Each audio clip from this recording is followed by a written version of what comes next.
Okay, here we go. So today, first of all, welcome to the coaches meeting. Today I have Lewiston Bengals head coach Jayson Ulrich on. Jayson and I got to coach together a few years when I was up in Lewiston, and he has since become the head coach. So we have him here today, and we're just going to run through some questions, Jayson, and have a conversation about it. Yeah, sounds awesome, man. Sweet. So first of all, fill us in a little bit about what a normal summer basketball-wise in Lewiston looks like, and then what your summer this year in comparison looked like. Normal summers are cram pack, and I do a little extra, but usually summer starts before school even ends. So any kids that are not doing any spring sports, we usually have voluntary workouts, and kids are coming in, and we set up open gym times and everything. Even though open gyms are just kind of on their own until that spring sport ends. Yeah. Basically, where they can just come in and play. We don't coach or anything. We just give them the facility space. But then once they're done, that summer kicks in. We have our individual Bengal camp where we break it down by classes. We do our little Bengal camp for our grade school age kids. And then really it's almost every weekend that we have something through that month of June. Yeah. And then, July hits and some of the kids will go do select teams or travel teams. And really in July is when I really focus on our younger kids, which has been great for me because I don't work in the school on a daily basis. Yeah. And so building those relationships with those younger kids, 7th, 8th, 9th graders, has been huge. And I'll do a whole month of July just to focus on them. Yeah. And it's really raised my numbers on kids that show up, across the board for everything. But this summer, I mean, we've been able to do some things, but we had a 5-page stage breakdown of what we could do, what we couldn't do, and man, I was bummed about it at first. I was like, okay, I can have 10 kids in the gym. Or 9 kids and a coach. And I broke it down, put them at baskets, and it was actually like that 2 weeks was probably the most beneficial. Like the individual, I stood in the middle of the gym and broke down the drill that they had to do, and then they had to mimic it basically with using their own basketball and keeping our social distance and everything. Yeah. But to clean up footwork and those little details, I think as coaches that they push and push and push, and it's hard to do that because, you want as many kids in the gym as possible. Yeah. It was great for 2 weeks. And I saw some improvements from a lot of kids, just basic footwork drill, basic, shot mechanics and everything. And, then we progressed through it and we got a little bigger with each stage.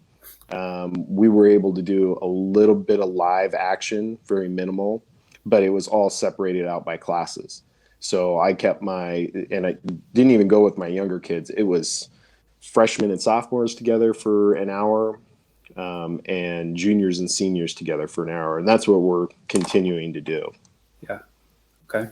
It was definitely a challenging summer to where I think coaches had to take a step back and try to remember those fundamental drills that we maybe don't do as much nowadays, because at least around here we got to a point where we could scrimmage for 10 minutes, but then we had to take 10 minutes off, right? Yeah. So it was, okay, let's go for 9 minutes and 59 seconds. And then once now we're back at our hoops, it's like, okay, these are the fundamental drills we're going to do. And I know I had to rack my brain, are we going to work on jump stops? Are we going to work on passing? What are these things that we can and cannot do? And I think we really had to go back and remember some of the fundamental drills that maybe we don't do every single year anymore. Yeah, and I think that was good for me because you try to, when you get everybody in there, you're trying to compound so many different fundamental things within that overall concept of your drill or whatever, your offense or your defense or whatever. And to break it down, man, it was kind of fun. And even break down the offensive stuff that you do more. It's like, okay, you got to use your imagination, kid. You know, you got to, you're coming off a down screen right now. So you got to flip that ball out there where you would be getting it within the offense. Yeah. Now, how are we going to catch it? I kind of enjoyed it for a little bit. Yeah. You know, so it was challenging for sure. Yeah. So I know a lot about your history with the Bengals. But would you mind just talking about, you know, as a player, and how you kind of got into coaching as well? Like how did everything lead up to Jayson Ulrich being the head coach? Oh gosh, man. Yeah. You know, most people know I'm a lifelong Bengal, Lewistonite, whatever you want to say. Grew up in the system. You know, a lot of my mentors and coaches are somewhat still around. Some are starting to retire off. But I graduated in '95 from Lewiston and played under Dick Ritchell, who's down there in Boise, and I talked to a ton, and a great resource for me, and I use him all the time. But I left and did the college thing for a little bit before I came back to finish up. And when I came back, you know, it was still that burning desire to continue to coach and be around kids and everything. So got back into it with my former coach who was coaching 8th grade. I volunteered for him, and he kind of just let me go with him. He just kind of sat back and, you know, had a lot of fun. And then it became a job opened up in Kendrick, Idaho, of all places. And I went out there for a year, and that was probably the greatest start to coaching, because limited numbers, limited resources. You know, what can you do? What are you willing to do? You know, I'm traveling basically an hour round trip, you know, which doesn't sound like a lot for you guys down in Boise, but for out here, rurally, I mean, you're going through some windy roads, and you got some crazy gyms you step into at the 1A level. But then after that, I moved to the 9th grade and for a couple years, and then moved up with Cornelia, and then was under Coach Williams. And I mean, I think I had the right stepping stones to get into it, but having those guys in front of me as mentors was huge. I mean, even when you think you're ready to coach, you're not always ready to coach, you know, until you've learned from so many different, you know, philosophies and everything. And having Cornelia and then coaching with Williams, it was like a perfect storm of trying to combine a lot of their philosophies and things they do offensively and defensively. Yeah. And Dave Cornelia is who you're referencing, and he was the head coach, correct, when Lewiston won the state championship? Yeah. And when I was the JV coach at that time, and Sean Nielsen was the varsity assistant. And I was lucky enough to get Sean to come back a couple years ago and be my varsity assistant when I took over. But now I've kind of roped Dave back into it. Oh yeah. So yeah, man, I mean, it helps. Got a great group of kids. So he's been in my ear constantly, comes to practice all the time. And you know, any basketball question I have or life question, he's still a guy that I always revert back to, which has just been huge for me. Yeah. He keeps trying to get away, but he can't. No, I think that's coaching, man. You can't. Yeah. You can. It doesn't matter what you're doing. It's always coaching. I always think about that. Like I haven't had a winter off since I was a teenager, you know, because it goes from high school basketball, and then I played a year of college basketball, and then I went right into coaching. So it's like my winters have been full since I was a 13, 14-year-old kid. And to have that all of a sudden be different, that'd be hard. That'd be really hard. Well, yeah, and think how much basketball's evolved for coaches and just the game in general. Nobody takes a month off really anymore. Yeah. I Yeah. mean, you're constantly searching for the next best inbounds play or the next best drill, or how can I get these kids involved that are not playing another sport? Yeah. That's one thing that is good about being here in Lewiston. We have so many multi-sport athletes. Yeah. And sometimes we have kids that are playing 3 varsity sports that never get a break. Yeah. Yeah. That's difficult. One of the things you touched on a couple minutes ago that I actually had written down, I wanted to talk to you about, was you mentioned how you are not an on-campus coach. You work for the Lewiston Parks and Rec. So what are, in your opinion, what are some of the pros of not working on campus with your kids? And at the same time, what are some of the cons as well? The pros is definitely you have that center focused, basically basketball. You don't have to worry about your class load or anything. I mean, I separate it pretty well, Yeah. where my work is completely separated from my coaching, which is great, and I'm really lucky with my position and being in recreation, which has weird hours anyway, that I'm able to do it. Yeah. But you get to focus just solely on those basketball players that come into the gym. But that can also be one of my cons. You're not with them every single day. You have your 3-month season, and trying to plug in with them in those other 8 months can be tough. Yeah. So stop by the school once a week. Contact my kids, every once in a while, and just kind of stay in some communication with them is been the biggest thing, and obviously one of the biggest hurdles too, especially during this. Yeah. Yeah, I would love to be on campus, but I love what I do for the Yeah. city of Lewiston and everything. But it waves and flows, man. There's pros and cons, galore to it, but Yeah. you get to focus directly on basketball, and I Right. love that aspect of it. Yeah. And I think it depends on the kids as well, right? Like if you have some really good kids, they are fun to be around every day, right? But we Yeah, all had kids that are not the greatest to be around.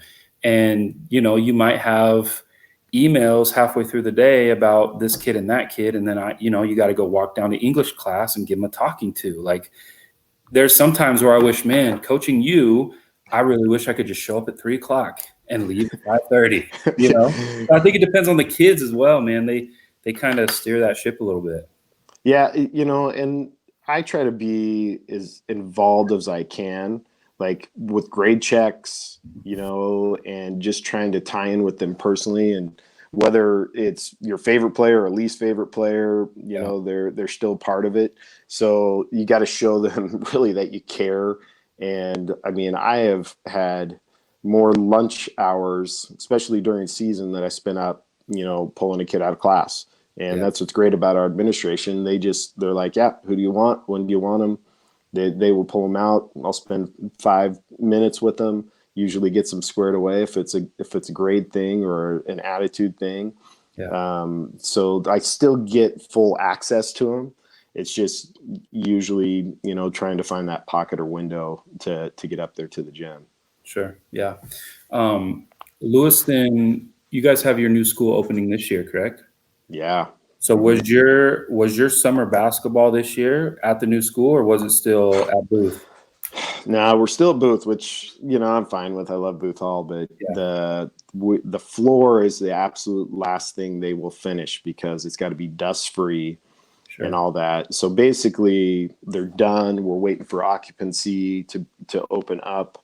But I mean, for the first time ever, our kids and Lewiston in general will have a state of the art Yeah. basic facility now, and not have to have extremely late practices. No more 7 o'clock, 8 o'clock practices at night, and Yeah. I think that'll make a world of difference. Yeah, for sure. And that was one of the things I wanted to touch on as well. Lewiston, the high school, the old high school, is unique to the fact that there was one court. And I know for myself at Nampa, we have two courts, and sometimes it's hard to balance that scheduling and to create a schedule that'll fit all the boys' practices, all the girls' practices, cheerleading, dance, everybody who wants to use the gym. And then I go to one of these nicer, newer schools, and they got two courts up and they got a humongous court down below. And I'm like, oh my gosh, you guys are so lucky.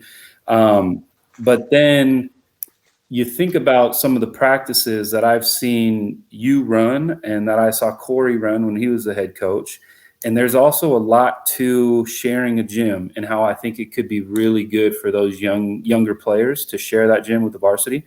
So if you would just talk about that a little bit, like, what was it like to have one court, and what are you looking forward to the most, and how are you going to now structure your practices going forward? Well, I'll start with the structure, because that's going to be an evolving thing, because we've always had the one gym, and I've always seen the huge benefit of having your varsity and JV practice together. Yeah. Because, those older kids should be mentoring, teaching those younger kids, the right way to play basketball, what it means to be a Bengal, and all of that.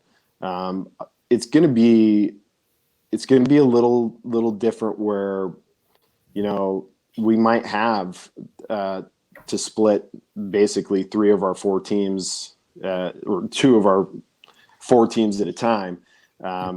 It'll be great for our freshmen. Because, having the two junior highs where our freshmen have always been at it, now we go to one freshman team.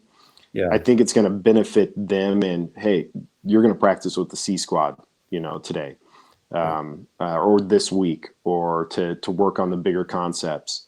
But you're also going to get that individual time where you need to, as a coach. And you know how it was, varsity coach usually kind of takes over, and it's that varsity focus and everything. And the JV kids are the scout team, or they're kind of stuck on the side when you're trying to really break down a specific thing, which is good for them. Don't get me wrong. I think it's really good for them to know, what's Post Falls offense doing in this, and they learn that offense, or what's Coeur d'Alene's Lake City, whoever you're playing, you can really kind of teach them that other side of scouting and basically prep. Yeah. But I mean, it's going to be something we've never had to deal with. And there's constantly things that I talk with Cornelia and Nielsen and Williams, about trying to see what's going to be the best fit. Yeah.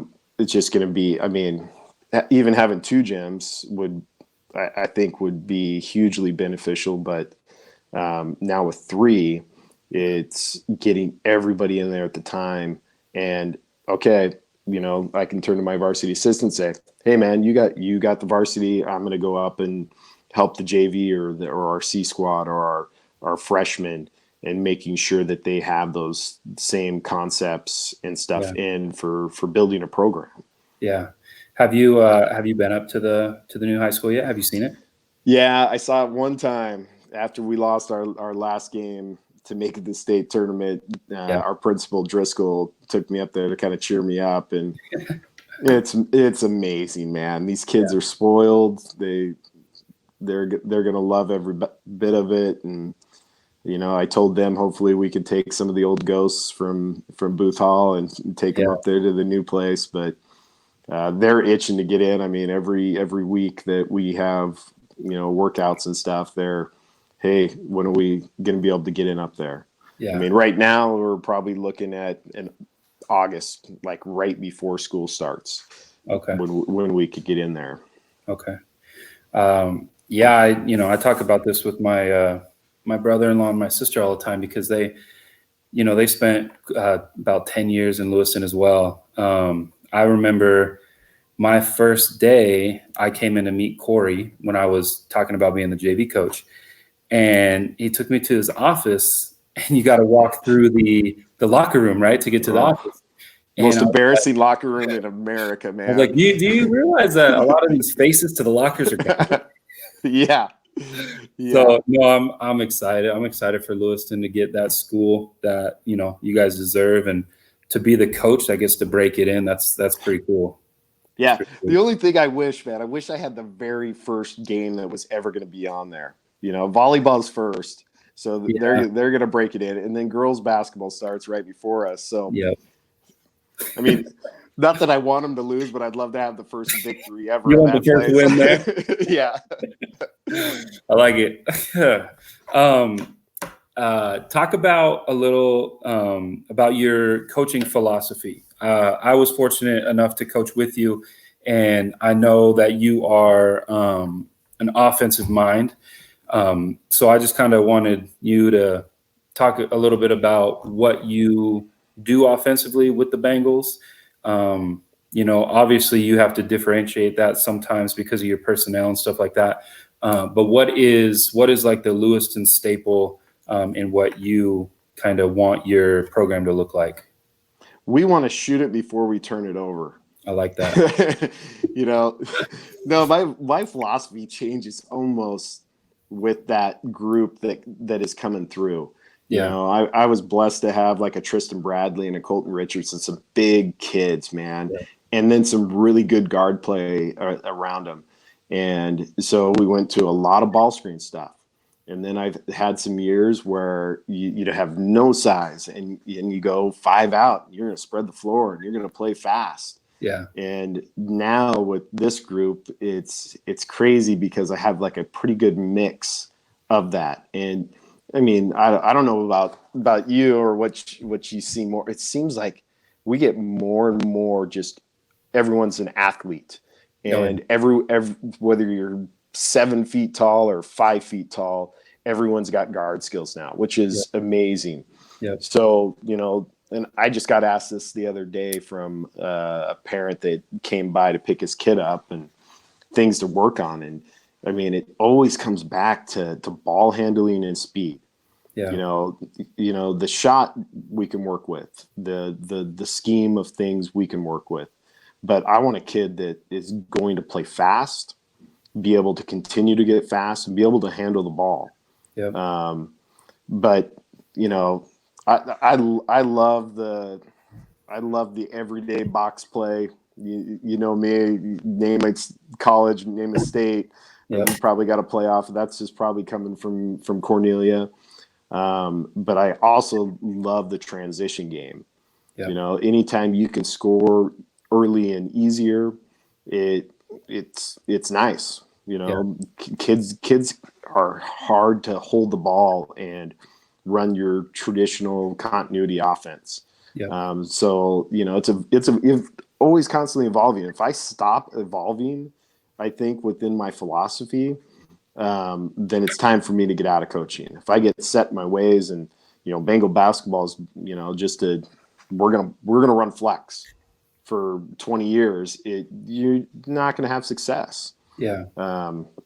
So I mean, it's tough. You know, I watch so many different programs. You know, Post Falls, you know, tweaks things every year. You know, Coeur d'Alene does different things every year. Bunch of places down south, you know, Boise and even Southern Idaho. Every coach is going to find that angle, and every coach wants to win. They're not in it just to do it. There's still that end goal that they're trying to get to. Yeah. So it's hard to nail down one philosophy. That's always a great question, but I would never say I got one philosophy on this, other than just, you know what, we're going to go out there and play hard and battle. We might not win, we might not be the best team, but we're going to battle to the absolute end. Yeah, for sure. And you talked about Tristan Bradley, who is now at LC doing really well. He was one of the last back to the basket type bigs. You know, I haven't seen him play at LC. He might now be totally changed, man. Is he stretching out now? Oh, he's stretched out. The kid can stroke the three and everything. He's evolved. And that's what you definitely want to see. And you saw that kids like that can have that potential. Yeah. Yeah. And Lewiston, like, it's kind of unlike another place that I've seen in my coaching journey, just because I've spent enough time there to see really tall, big rosters. The year that I was an assistant with you and we went to state, it was 6'8", 6'6", 6'4", like big team.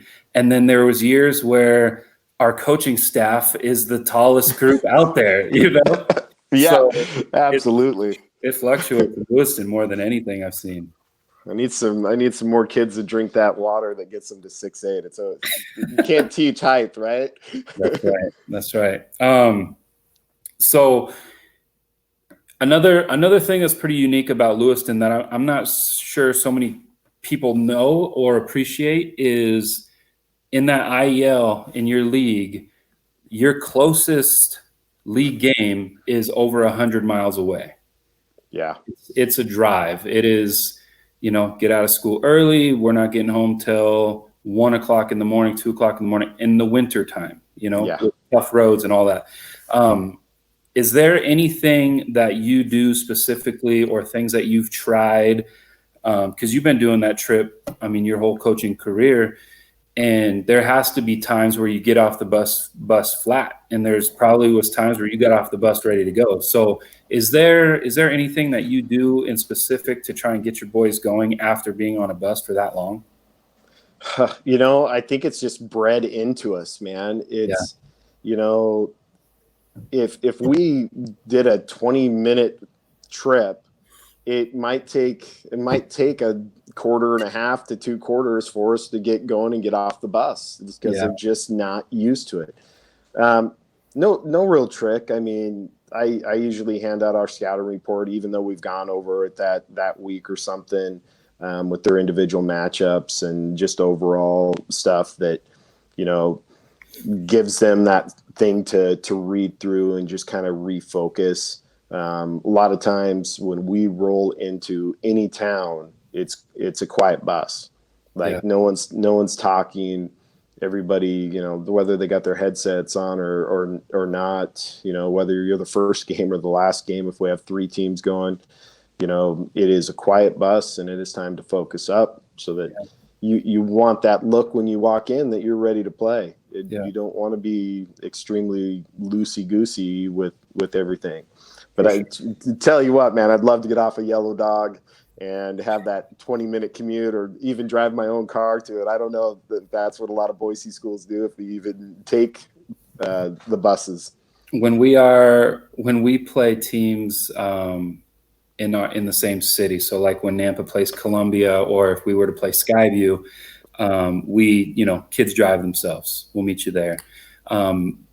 We have some kids. We have a team in our league, Emmett, which is about an hour away. I get so many kids complaining about that drive, and I'm just like, you have no idea, And I've been Boise. This area is really similar to Seattle as well, because there are, the 8 teams in your league are all 15 to 20 miles away, right? So it's a pretty easy drive. Lewiston's.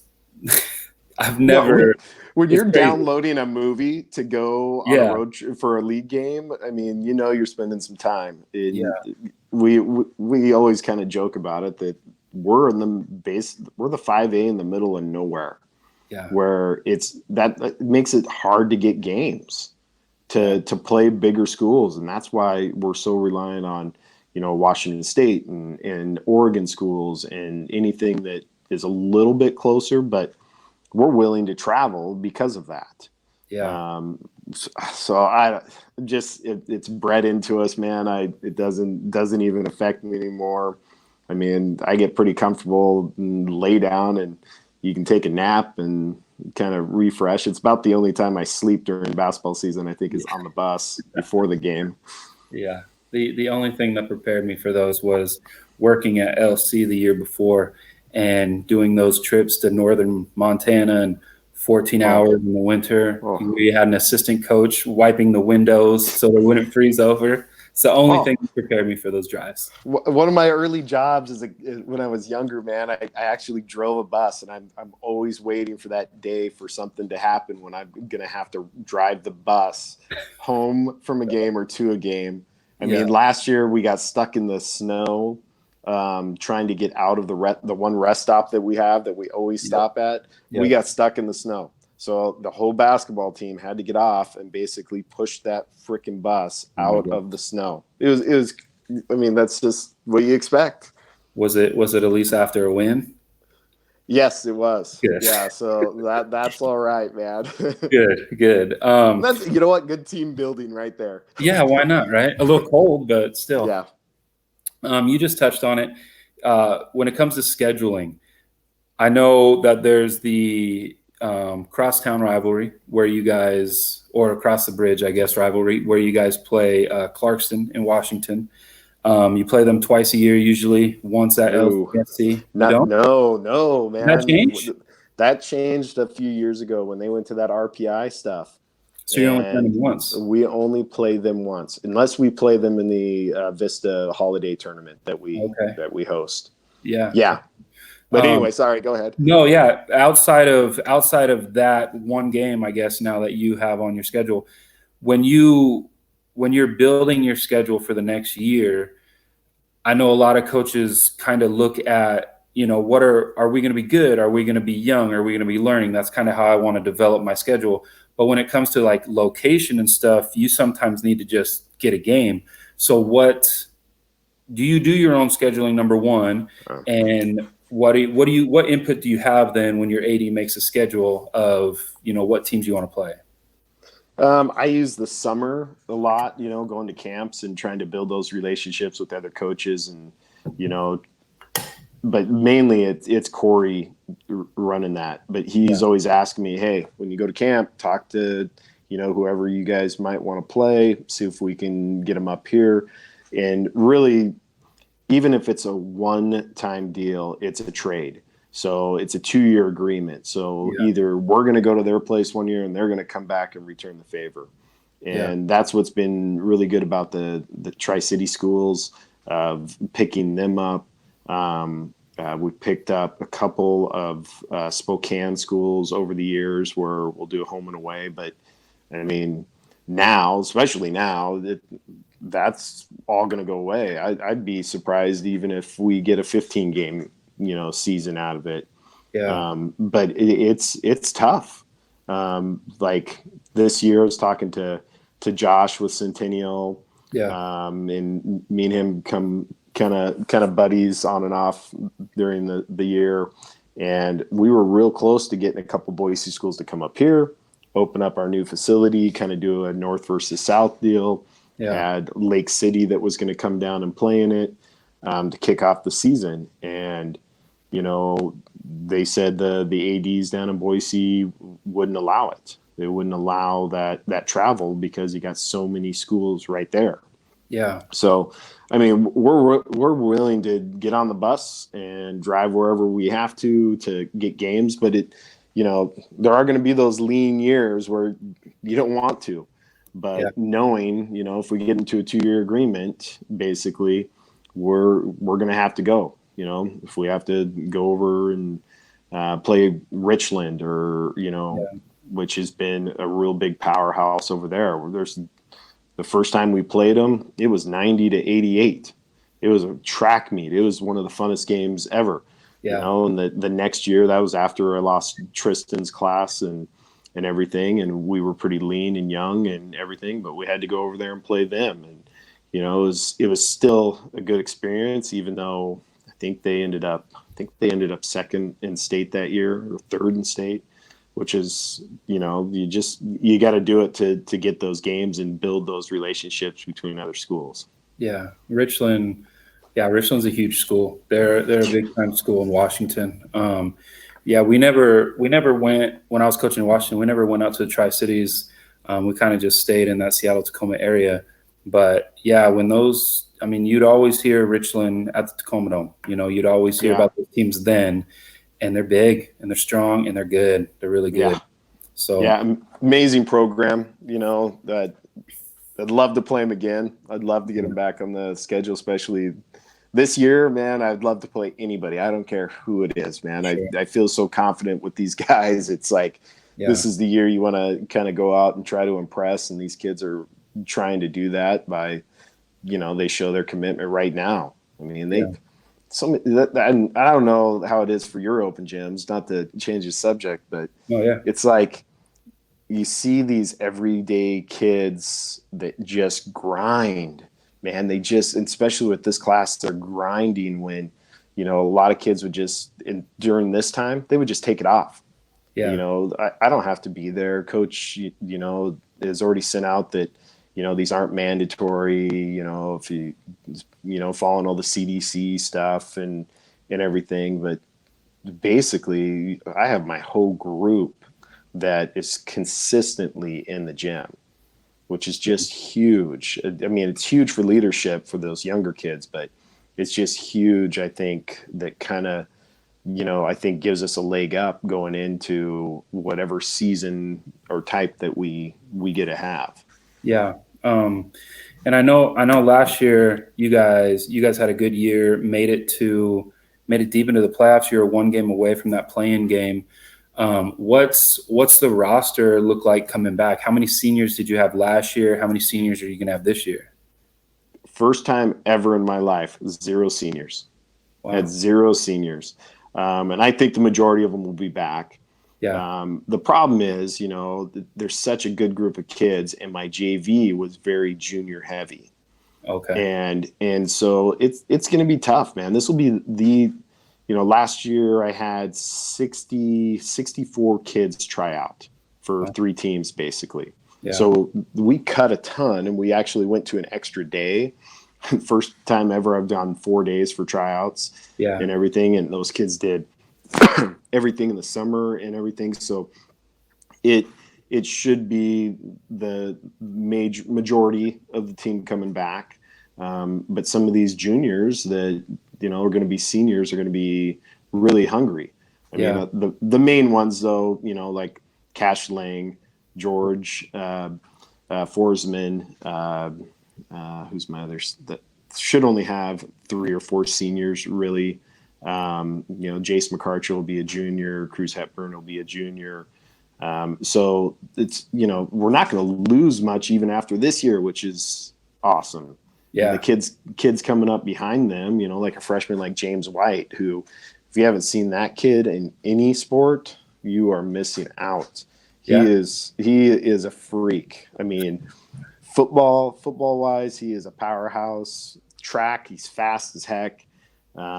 So it's nice to have those pieces right behind him to come in. He's going to be an interesting watch. And I mean, there's other kids in his class that are interesting watch. But I love the makeup of this team more than anything I've ever had. And it's on the court, off the court stuff. They're just fun. So you had no seniors, everybody coming back. Yep. And you're still going to be young. Yeah. And then you had a big old group of juniors that are now going to be fighting for a couple spots. Yeah. Sounds like a pretty good situation. And you're opening up a new school. So exactly. Sounds like a good situation. Yeah. It's a good and a bad thing all at the same time, man. Good. That's good though. No, when Nampa, when we're going and we're in the playoffs and stuff, obviously we want to go as far as we can. We haven't, in my time here, we haven't made state yet, which is hopefully, on the horizon. But when our season comes to an end, the first thing I do is I look at, where's Lewiston at? Am I gonna get to hang out with you guys for a couple of days and come down here for state? So so that's the same thing when you look at rankings and you look on Idaho Sports. I always go to Nampa, man. It's one of my first looks, or any of my other coaching buddies. I'll look them up and see where they're at, because for me, man, it's still competitive. Like gosh, because you had a good record last year. Yeah, you guys did some good things, and I'm like, holy smokes, man, he's creeping up on the standings, and so it becomes competitive to me. Like, hey, I want to get a better record than Derek. I want to get a better record than this guy. I remember you talking about that when I was coaching at Riverside, when I was coaching the girls there. I remember one of the years we were like 23-0 or something like that. Yeah. And you're like, dang, dude, can you lose once or something like that? Yeah, exactly, man. But then I root for you guys, but so appreciate it. Yeah. Yep, absolutely. A couple more here, and then I'll let you go. Okay. When it comes to ex-players, because Lewiston, it seems like the town has a lot of people still there who went to high school there.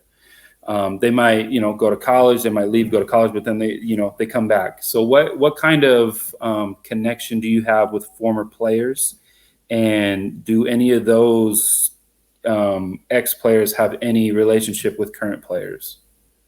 Yeah. So, I mean, don't tell anybody, but Lewiston's the greatest place on the planet. That's why everybody comes back to it. It's a secret, right? Yeah, it's a secret. It's an acquired taste too. Yeah. So it's usually that I keep in track with a few of them, where every once in a while I'll get a text from them or I text them or something. But usually it's that 4 or 5 years. They're at the end of finishing up college or anything, and they've grown up a little bit and they appreciate some things. That's, I think, really where I started building relationships with those kids, besides, when they were there. And they start reverting back to that. But I get, former players now that, hit me up and they're like, hey, man, if I can volunteer, I can come back and help in any way. We were fortunate to have that state championship team, and that is one of the closest knit group of guys I've ever been. And 2 of them coach down in the Boise area right now for 2 different programs. And I talked to them quite a bit, but they come back and they come back. I'm bringing them in the locker room. Yeah. And they follow us like crazy, and they will talk about our specific kids, and I have no problem with them. They'll pull a kid aside and they're like, hey, I'm hearing this about you. What you're doing on the court's really great. Everything. I mean, that Bengal for life kind of deal that I think everybody wants within their program. It's just hugely beneficial that these guys leave and they go on and do whatever. But they still come back and follow, and still when they come back, I'm inviting them in.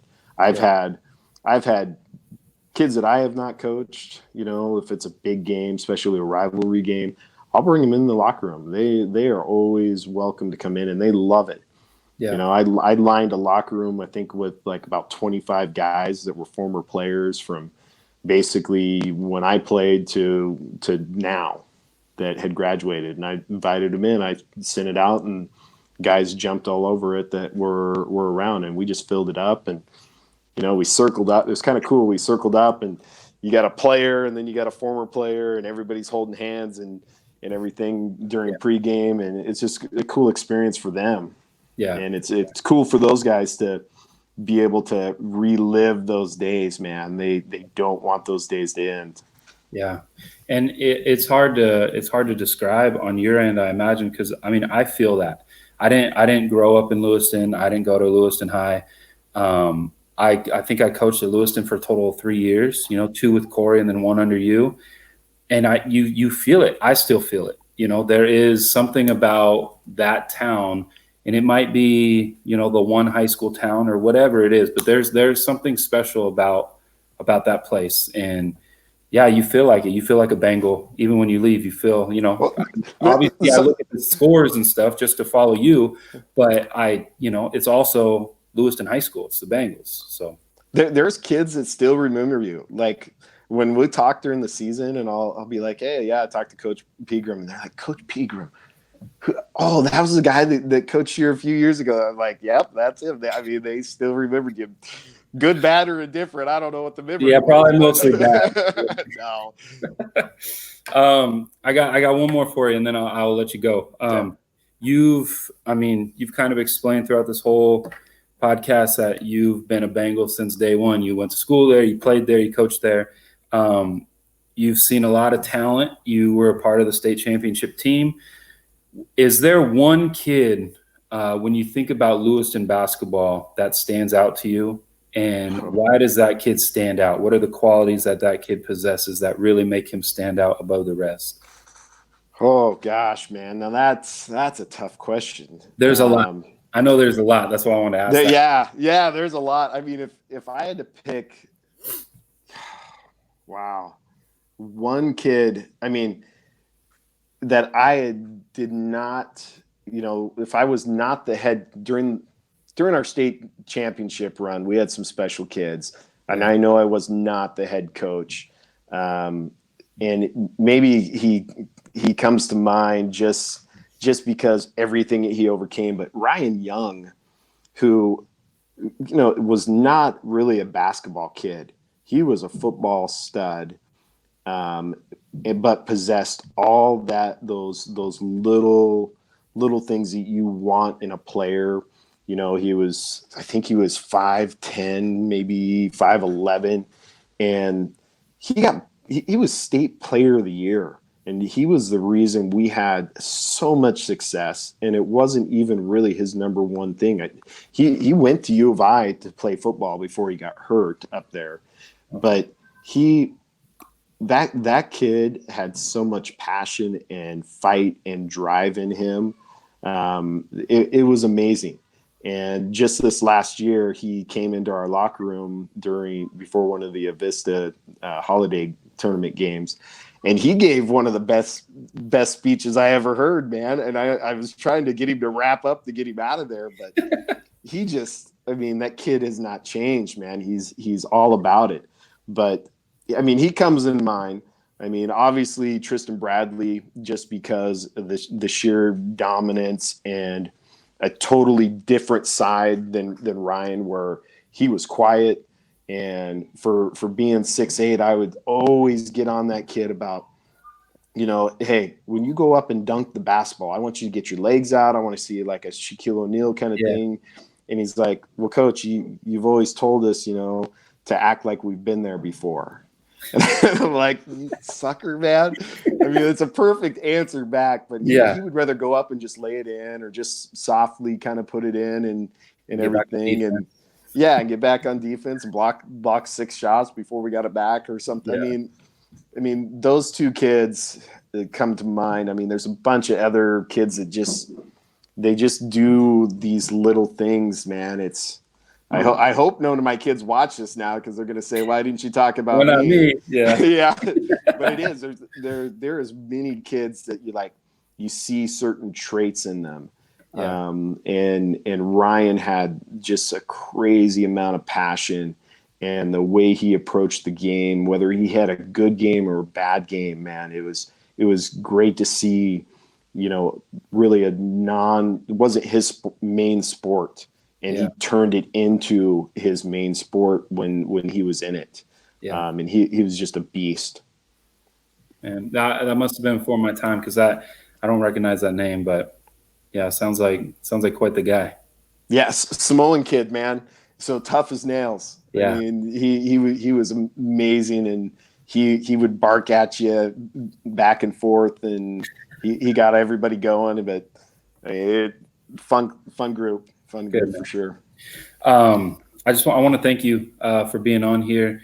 And I wish you luck with the team this year. Sounds like you guys are going to be good. Sounds like you're going to, still be young. I hope to see you in this area when it comes down to state tournament time, and have fun opening up that new school.